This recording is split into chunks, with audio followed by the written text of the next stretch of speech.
Hello students, welcome again. आज बच्चों हम एक नया चैप्टर स्टार्ट करते हैं जो कि है चैप्टर नंबर 7, जिसका नाम है क्यूब्स एंड क्यूब्स रूट। ठीक है, क्यूब्स और क्यूब रूट हम इसके अंदर निकालेंगे। जैसे हमारा चैप्टर नंबर 6 था स्क्वायर एंड स्क्वायर रूट्स, उसी तरह से हमारे पास चैप्टर आता है cubes and cube roots. Square के लिए हम क्या करते थे कि एक नंबर अपने मन में कोई भी सोच लेते थे, उसको उसी के साथ मल्टीप्लाई कराते थे। सपोज हमने 2 नंबर लिया, 2 को 2 के साथ मल्टीप्लाई कराया, मीन्स 2 इंटू 2 हुआ, तो 2 की मल्टीप्लाई 2 के साथ कितने टाइम्स हुई? 2 टाइम्स हुई। तो जो एक नया नंबर आया 4 मल्टीप्लाई करने के बाद, वो कहलाता था हमारा परफेक्ट स्क्वायर नंबर, और जिसको मल्टीप्लाई करने पे आया वो कहलाता था हमारा स्क्वायर रूट। ठीक है बच्चों, फिर हमने स्क्वायर रूट फाइंड आउट करने के अलग अलग मेथड देखे थे, उनके बेस पे हमने सम किए थे। इसी फॉर्मेट में अगर हम कोई एक नंबर चूज करते हैं और उसको उसी के साथ मल्टीप्लाई ना करने के बजाय, उसको 2 बार मल्टीप्लाई ना करने के बजाय 3 बार मल्टीप्लाई करते हैं। जैसे हमने 2 नंबर सोच लिया, 2 को हम 2 के ही साथ 3 टाइम्स मल्टीप्लाई कराएंगे। 2 इंटू 2 इंटू 2 क्या आएगा?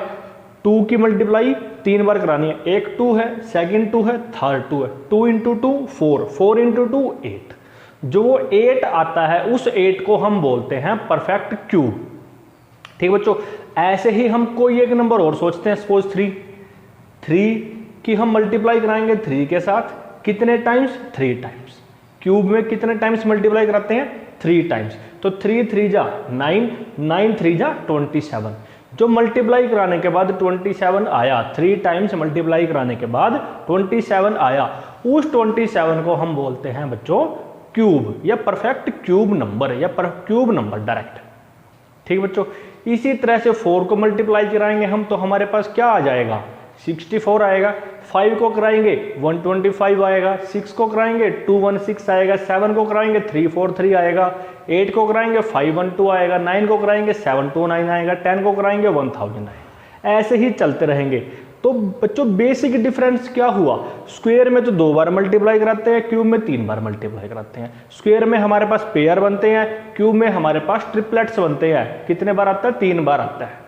वही वहां भी हमने किसी भी एक नंबर को परफेक्ट स्क्वायर फाइंड आउट किया था कि वो हमारा परफेक्ट स्क्वायर बनता है या नहीं बनता है। कैसे? हमने वहां पे उसके पेयर देखे थे। यहां पे हम उसको परफेक्ट क्यूब चेक करेंगे। कैसे? कि वहां पे 3 के मल्टीपल में आना चाहिए। वो किस फॉर्म में आना चाहिए? ट्रिपलेट्स की फॉर्म में आना चाहिए। बस खत्म हो जाएगा। देखिए बच्चे, एक बार बेसिक क्या है ये क्यूब या perfect cube number. When A number is multiplied by itself 3 times. किसी नंबर को, सपोज ये नंबर है हमारा 7 को 7 के साथ कितनी बार मल्टीप्लाई कराया? 3 टाइम्स। तो नंबर क्या आ गया? 343। ये जो नंबर है ये नंबर कहलाएगा परफेक्ट क्यूब नंबर। ठीक है, और जो ये 7 है ये कहलाएगा इसका क्यूब रूट। वही बात है बच्चों। ठीक, तो then the number obtained is perfect cube. जो नंबर आया, क्या नंबर आया? 343 आया, इसको हम बोल देते हैं परफेक्ट क्यूब। जैसे हमने 1 लिया, 1 को 3 टाइम्स मल्टीप्लाई कराया, 1 1 जा 1 1 जा 1, क्या है 1, तो ये 1 क्या कहलाएगा? Perfect cube. ऐसे ही 8 आया, किसकी मल्टीप्लाई करने पे? 2 की मल्टीप्लाई करने पे, तो 8 is a perfect cube of 2 या 2 is a cube root of 8। Similar 27 आया हमारे पास, फिर 64 आया। तो बच्चों ऐसे हमें सम करने हैं। 3 में उसके जो ट्रिपलेट्स बनते हैं उनको हमें चेक करना है। अगर कोई नंबर परफेक्ट क्यूब होगा, क्या बोल रहा हूं मैं? अगर कोई नंबर परफेक्ट क्यूब होगा तो वो 3 में आएगा, और उसके जो प्राइम फैक्टर आते हैं वो 3 बार दिखेंगे हमें। बस अगर किसी में दिखते हैं तो वो हमारा परफेक्ट क्यूब बन जाता है। अगर किसी में नहीं आते हैं तो वो परफेक्ट क्यूब नहीं बनता है डायरेक्ट। बस सम खत्म। तो बच्चों हम डायरेक्ट इसमें 7.1 एक्सरसाइज का क्वेश्चन नंबर 1 करते हैं। ठीक है, मैंने सोल्व यहां कर रखा है, मैं आपको समझा देता हूं। क्या पूछता है? Which of the following numbers are not perfect cube. हमें क्या बताना है? इन नंबर्स में से हमें परफेक्ट क्यूब नंबर जो नहीं है, क्या जो नहीं है परफेक्ट क्यूब नंबर, उनको बताना है। परफेक्ट क्यूब नंबर नहीं है तो वो किस बेस पे नहीं होंगे? जिनके प्राइम फैक्टर्स हम निकालते हैं और वो हमें 3 टाइम्स नहीं उसके अंदर दिखाई देते, तो वो नंबर कैसे हो जाएंगे? परफेक्ट क्यूब नहीं होंगे। अगर 3 टाइम्स दिखाई देते हैं तो कैसे होंगे? तो परफेक्ट क्यूब होंगे। ठीक है बच्चों, जिन जिन बच्चों को ये जो मैं अभी आपको समझा रहा हूं उनको वो अच्छे तरीके से समझ आया है तो वो बच्चे वीडियो को लाइक भी करें और कमेंट करें नेम एंड सेक्शन के साथ। ठीक है बच्चों, तो मेरे को पता लगता रहेगा कि कौन कौन बच्चे हैं जो काम करते हैं, उनको समझ आता है। और आप लोग बच्चों वीडियो को कंप्लीट देखा करें, ठीक है, ये 2-3 मिनट की देख के ना छोड़ दिया करें, कंप्लीट वीडियो को देखा करें, उसके बाद सम फेयर नोटबुक में करा करें। देखिए बच्चों, ये हमारा फर्स्ट क्वेश्चन है 216, इसको हमें चेक करना है कि ये हमारा परफेक्ट क्यूब बनेगा या नहीं बनेगा। किस बेस पे? वही प्राइम फैक्टराइजेशन। और बच्चों प्राइम फैक्टराइजेशन में भी अगर कोई नंबर 2 से डिवाइड होता है, चाहे वो 10 बार डिवाइड हो, 15 बार डिवाइड हो, 20 बार डिवाइड हो, जब तक डिवाइड होता रहेगा 2 से डिवाइड करेंगे। ये नहीं कि हम उसको डायरेक्ट 4 पे कर दें या 8 पे कर दें, नहीं, जब तक 2 पे डिवाइड होता रहेगा तब तक 2 पे करेंगे, फिर 3 पे चेक करेंगे, 4 पे नहीं करेंगे, 5 पे करेंगे, 6 पे नहीं करेंगे, 7 पे करेंगे। ऐसा क्यों? क्योंकि हमें किस पे चेक करना है, किससे डिवाइड करना है? प्राइम नंबर से।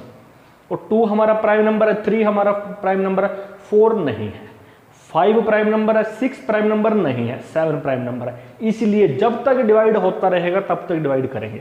तो देखो बच्चों, ये हमने नंबर लिख लिया, इसके सारे प्राइम फैक्टर बना दिए, लिख दिया प्राइम फैक्टराइजेशन ऑफ 216 इज, ये हमारे पास प्राइम फैक्टराइजेशन आ गई। फिर हमने क्या चेक किया कि ये इसमें हमारे पास 2 और 3 आया जो हमारे पास फैक्टर बने, लेकिन 2 कितने टाइम्स आना चाहिए अगर वो परफेक्ट क्यूब है? 3 टाइम्स। 3 कितने टाइम्स आना चाहिए अगर वो परफेक्ट क्यूब है? 3 टाइम्स। इसका मतलब अगर कोई भी नंबर, इसका प्राइम नंबर, इसका फैक्टर बनता है, वो कितनी बार आना चाहिए? 3 बार या 3 बार या 3 टाइम्स आना चाहिए। सिर्फ यही चेक करके बोल देंगे भाई बनता है और नहीं बनता है, क्या? Perfect cube. तो देखो बच्चों, 2 हमारा 3 टाइम्स है, यहाँ 3 हमारा 3 टाइम्स है, तो ये तो हमारा बनेगा। बस वही लिखना है, in above prime factorisation each factor either it is 2 और इट इज 3 अपीयर्स 3 टाइम्स, 3 बार दिखाई दिया हमें, therefore this is a perfect cube, ये परफेक्ट क्यूब है। ठीक है, लेकिन हमें तो नहीं बताना था, इसका मतलब ये तो हमारा ऐसा नहीं है जो इसको सेटिस्फाई करता है, क्या ये हमारा परफेक्ट क्यूब है। फिर हमने ऐसे ही थर्ड क्वेश्चन का थर्ड पार्ट लिया, सेकंड पार्ट आप लोग चेक कर रहे थे 128 है, इसके आप लोग ऐसे ही प्राइम फैक्टर बनाओगे तो ध्यान दोगे तो इसके अंदर वो 3 में नहीं आएंगे, नहीं आएंगे तो वो परफेक्ट क्यूब नहीं बनेगा। तो क्या लिखोगे आप लोग? Prime factorisation of this is, ऐसे लिख दोगे जो भी आएगी, जो जो 3 में आएगा उसको 3 में आप लोग उसको लिख देना, जो नहीं आएगा उसको ऐसे ही छोड़ देना, उसके नीचे अंडरलाइन नहीं करना है। फिर क्या लिखेंगे हम लोग? इन अबव फैक्टराइजेशन, जो भी फैक्टर इसका वो हमारा 3 बार नहीं आएगा उसको लिखेंगे। मान लो हमारे पास 4 आ गया या हमारे पास 2 ही आ गया जो हमारा 3 बार नहीं आया, तो हम लिखेंगे in the above factorisation 2 does not appears in 3 times, जो नंबर 2 आया वो हमारा 3 बार नहीं दिखाई दिया, इसलिए ये हमारा क्या परफेक्ट क्यूब नहीं है। ठीक है बच्चों, ऐसे ही 1000 था, हमने इसके प्राइम फैक्टराइजेशन की तो हमारे पास क्या आ गया? 3 टाइम्स 2 आ गया, 3 टाइम्स 5 आ गया, तो हमने इसके बना दिए ट्रिपलेट्स। फिर वही इन अबव प्राइम फैक्टराइजेशन, आपको पीएफ नहीं लिखना है, कंप्लीट प्राइम फैक्टराइजेशन लिखना है। ईच फैक्टर अपीयर्स 3 टाइम्स, हर फैक्टर 3 बार दिखाई देता है, परफेक्ट क्यूब बन जाता है। फिर ऐसे ही मैंने ये नंबर लिख लिया 46656, सारे प्राइम फैक्टर मैंने कर दिए। इसके स्पेस कम है, मैं आपको वैसे ओरली बोल के बताता हूँ। ठीक है, तो क्या होगा बच्चों, हम इसके ऐसे ही लिखेंगे, prime factorisation of this number is equal to, ये सारा कुछ मल्टीप्लाई में लिख देंगे। फिर उसके बाद हम देखेंगे कि भाई वो हमारे पास 3 में आते हैं नहीं आते हैं, तो ये 3 आएंगे, फिर ये 3 आएंगे, फिर ये 3 आएगा, फिर ये 3 आएगा। तो हर एक नंबर 2 भी 6 टाइम्स आया, 3 भी 6 टाइम्स आया, 6 को हम 3 के हम उसमें बना लेते हैं। तो हर एक नंबर इसमें 3 बार आया और वो हमें 3 में दिखाई दिया, तो क्या लिखेंगे हम? In above prime factorisation each factor appears 3 times, इसके लिए लिखवा रहा हूँ मैं ये। ठीक है, therefore this is a perfect cube number. तो बच्चों इसके 2 पार्ट बचते हैं, 3 मैंने करा दिए, 2 बचते हैं, 2 खुद कर सकते हो आप। एक बचता है हमारा 4th पार्ट और एक बचता है हमारा 2nd पार्ट। ठीक है बच्चों, तो ऐसे करना है जैसे हमने उस स्क्वायर एंड स्क्वायर रूट वाले चैप्टर में एक नंबर हमने निकाल दिया था कि जिससे मल्टीप्लाई और डिवाइड करें कि परफेक्ट स्क्वायर बन जाए, सेम प्रोसेस यहाँ भी होगी। ऐसा ही एक नंबर हम निकाल देंगे जिससे मल्टीप्लाई कराएं या डिवाइड कराएं, परफेक्ट क्यूब बन जाए। सिर्फ इसी प्राइम फैक्टराइजेशन के बेस पे जो अनपेयर्ड बचेगा, जो 3 में नहीं आएगा, उससे डिवाइड करा देंगे। अगर डिवाइड की बात करता है तो मल्टीप्लाई की बात करेगा, उसी से मल्टीप्लाई करा देंगे। क्यों? हमें 3 चाहिए, 3 बनाने हैं, 3 फैक्टर बनाने हैं सेम टू सेम। ठीक है बच्चों, ये करना है आपको। और वीडियो को बच्चों लाइक करा करें और अपना जो नाम है मैसेज में डाल दिया करें। अगर वीडियो अच्छी लगती है तो बच्चों इसे अपने दोस्तों तक पहुंचा दिया करो।